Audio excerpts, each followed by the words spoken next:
ঠিক এই রকম ট্রাইঅ্যাঙ্গেলের স্ন্যাক্স করতে চান আর বাচ্চাদের বড়দের খুশি করতে চান, তাহলে কিন্তু ঘরেই বানিয়ে নিতে পারেন। কিচ্ছু নয়, মাত্র একটা ডিম দিয়ে অসাধারণ কিন্তু স্ন্যাক্স তৈরি করা যায়। আর এরকম স্ন্যাক্স যদি বাচ্চা বড়দের হাতে যদি তুলে দেওয়া হয়, তাহলে কিন্তু তারা খুশি হয়ে যাবে। তাহলে সবার প্রথমে এখানে কিন্তু তার জন্য নিতে হবে একটা মাত্র ডিম। আমি কিন্তু এই একটা ডিম দিয়ে বানিয়েছি, কোনো রকমে কিন্তু এখানে আমি জল আজকে আমি ব্যবহার করিনি। পুরো ভিডিওটা দেখতে হলে তাহলে তোমরা আমার সাথে থাকো। বন্ধুরা, যারা আমার ভিডিও দেখছো তাদের কাছে আমার অনুরোধ যে তোমরা প্লিজ আমার পুরো ভিডিওটা দেখো, দেখে লাইক, শেয়ার আর কমেন্ট করো। নতুন যেসব বন্ধু আছো তাদের কাছেও আমার অনুরোধ যে বন্ধুরা তোমরা প্লিজ আমার চ্যানেলটাকে সাবস্ক্রাইব করো আর আমার পাশে থেকো। এখানে আমি ডিমটাকে ভালো করে ফেটিয়ে নিয়েছি। ফেটিয়ে নেওয়ার পর আমি তার মধ্যে দিয়ে দিয়েছি সামান্য পরিমাণে তেল, সাদা তেল দিয়েছি। দিয়ে কিন্তু ভালো করে তেলের সাথে ডিমটাকে আমি গুলে নেব। ভালো করে মিশিয়ে নেওয়ার পর আমি তার মধ্যে দিয়ে দিচ্ছি নুন। ঠিক যতটা পরিমাণে এখানে লাগবে ঠিক সেই পরিমাণে আমি এখানে নুন দিচ্ছি।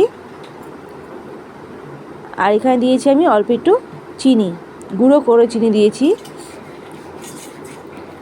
আর দিচ্ছি এখানে সাদা জিরে, একটুখানি বেকিং সোডা। সব কিছু দিয়ে আমি কিন্তু এটাকে ভালো করে আবার মিশিয়ে নেব। খুব ভালো করে কিন্তু এগুলো মিশাতে হবে। ডিমের মধ্যে কিন্তু এইসব মিশ্রণগুলো, এইসব জিনিসগুলো যদি দেওয়া হয় তাহলে কিন্তু অনেক সময় জড়ো হয়ে যায়। তো তার জন্য কিন্তু খুব ভালো করে এগুলো মেশাতে হবে। ভালো করে মিশিয়ে নেওয়ার পর আমি কিন্তু এর মধ্যে দিয়ে দেবো, বেশি নয়, অল্প পরিমাণে ফুড কালার। ফুড কালার দিয়ে আমিও সেটাকেও কিন্তু ভালো করে এর সাথে মিশিয়ে দিচ্ছি।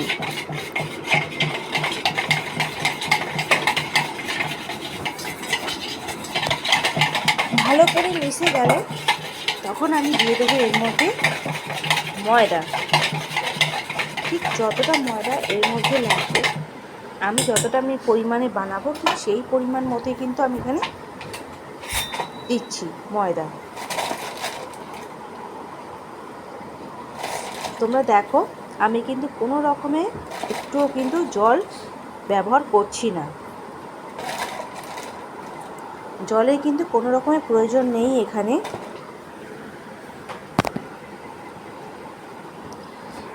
ভালো করে কিন্তু ময়দাটা কিন্তু আমি মিশিয়ে নেব। ময়দাটাকে ভালো করে মিশিয়ে নেওয়ার পর আমি কিন্তু বেশ রোগড়ে রোগড়ে মেখে নেব। এই দেখো কত সুন্দরভাবে মিশে যাচ্ছে, জল কিন্তু একটুও লাগছে না, বিনা জলেই কিন্তু ভালোভাবে মিশে যাচ্ছে।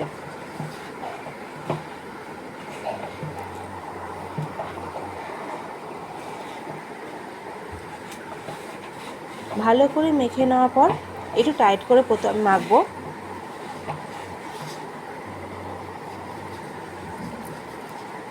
একটু টাইট করে মেখে নিয়ে আমি কিন্তু এটাকে ঢাকা দিয়ে দেব।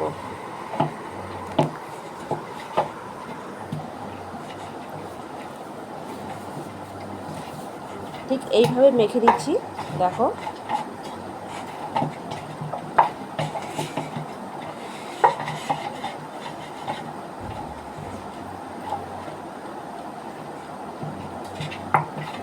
মাখা হয়ে গেছে আমার ময়দাটা, ভালো করে একটু টাইট করে মেখেছি।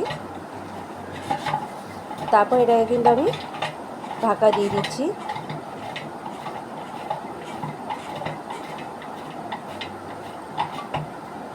দেখো কত সুন্দর কিন্তু হয়ে গেল জল ছাড়া ময়দাটা মাখা।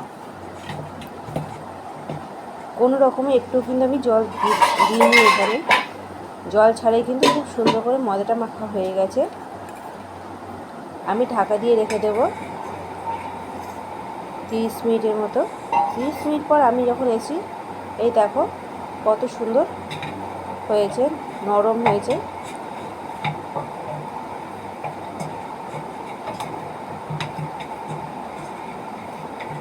এবার আমি আরেকটু মেখে নেব।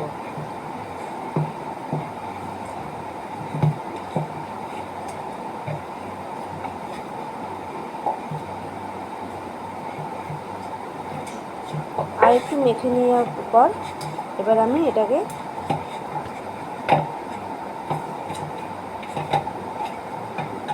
ডো বানিয়ে নেব।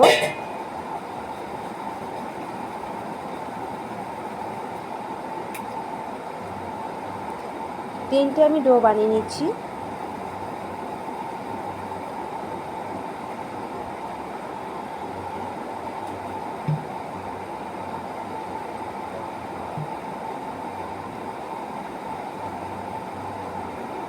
তিনটে ডো বানিয়ে নেওয়ার পর আমি কিন্তু এবার দিয়ে দেব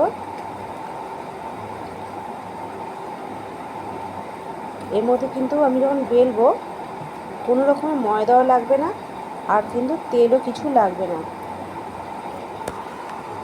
ময়দা গুঁড়ো বা তেল আমি কোনো কিছু দিচ্ছি না।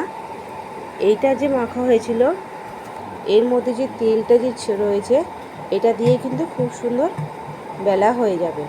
আলাদা করে কিন্তু কোনো রকমের তেল লাগছে না, বা ময়দা গুঁড়ো কিন্তু আমি দেবো না।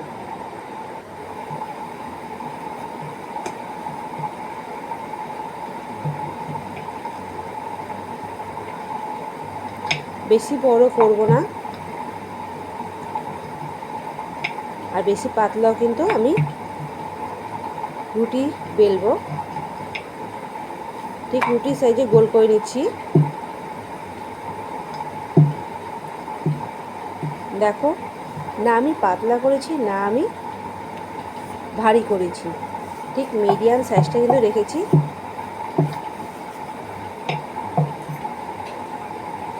এবার আমি এটাকে কেটে দেব। ঠিক লম্বা করে আমি কেটে নিচ্ছি।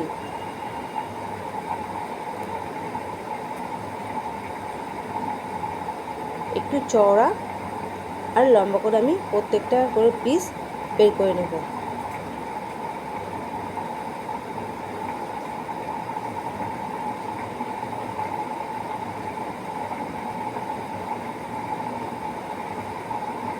এবার এটাকে যখন হয়ে গেল এটা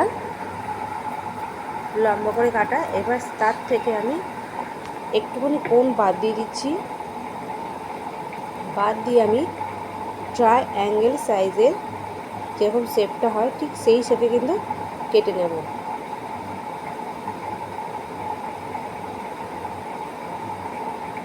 এ দেখো,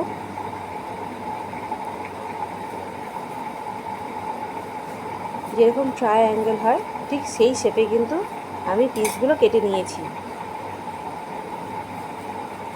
কেটে নেওয়ার পর আমি প্রত্যেকটা পিসকে কিন্তু আলাদা করে নেব।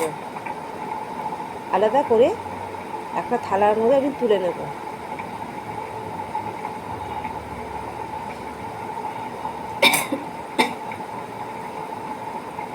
এই দেখো, ট্রাইঅ্যাঙ্গেল সাইজের হয়েছে কি না বলো। ঠিক এই রকম কিন্তু শেপটা আমি নিয়ে এসেছি।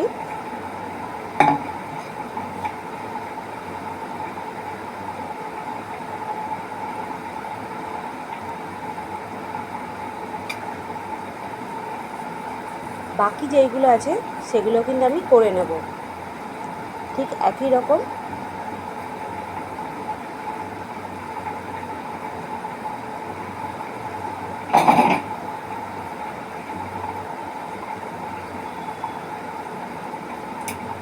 ঠিক একই রকমভাবে ট্রাইঅ্যাঙ্গেল শেপে কিন্তু আমি প্রত্যেকটা পিস কেটে নিচ্ছি।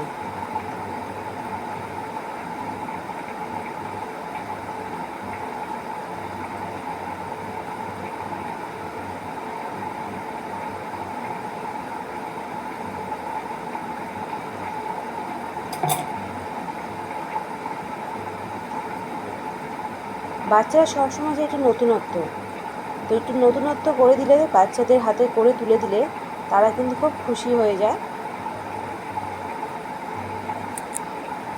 তাই কিন্তু আজকে আমি এইরকম একটা শেপে এনে জিনিসটা তৈরি করেছি।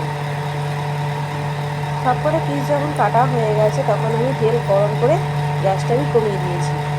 তারপর আমি সবকটা পিস একটা একটা করে তেলের মধ্যে দিয়ে দেবো।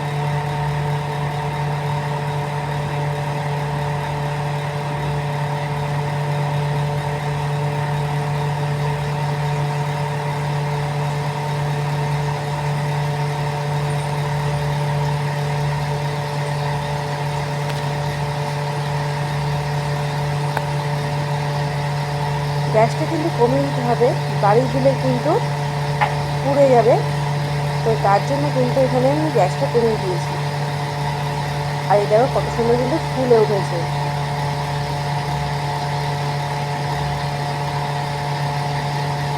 তেলে দেওয়া মাত্রই কিন্তু প্রত্যেকটা পিস ফুলে উঠেছে।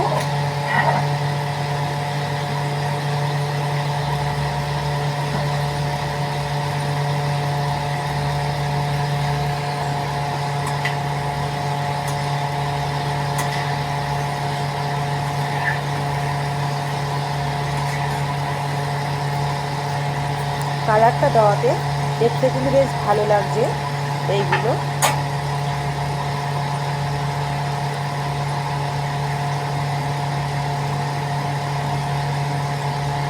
যখন ভাজা হয়ে যাবে আমি কিন্তু তেল ঝরিয়ে কিন্তু তুলে নেব। এই দেখো বাদামি একটা কালার চলে এসছে। তারপর কিন্তু আমি তেল ছড়িয়ে তুলে নিচ্ছি।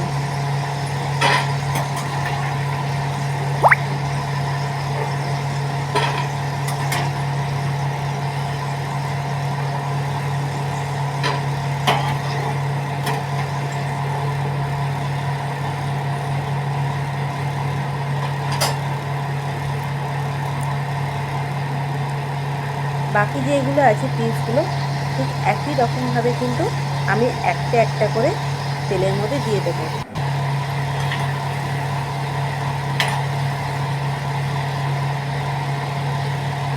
তেলে দেওয়া মাত্রই কিন্তু প্রত্যেকটা পিস ফুলে উঠেছে।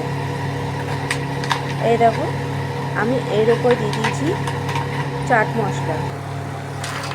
ভাজা যে স্ন্যাক্সগুলো নামিয়েছি তার উপরে দিয়ে দিচ্ছি একটু চাট মশলা। চাট মশলা দিয়ে ঠিক এইভাবে কিন্তু মিশিয়ে দেবো। আমি কিন্তু এখানে কোনো রকমের গুঁড়ো মশলা কিছু দিচ্ছি না। গুঁড়ো মশলা দেওয়া বিশেষ করে লঙ্কাটা দিলে কিন্তু খুব একটা বাচ্চাদের জন্য সুবিধা হয় না, তাই কিন্তু দিইনি।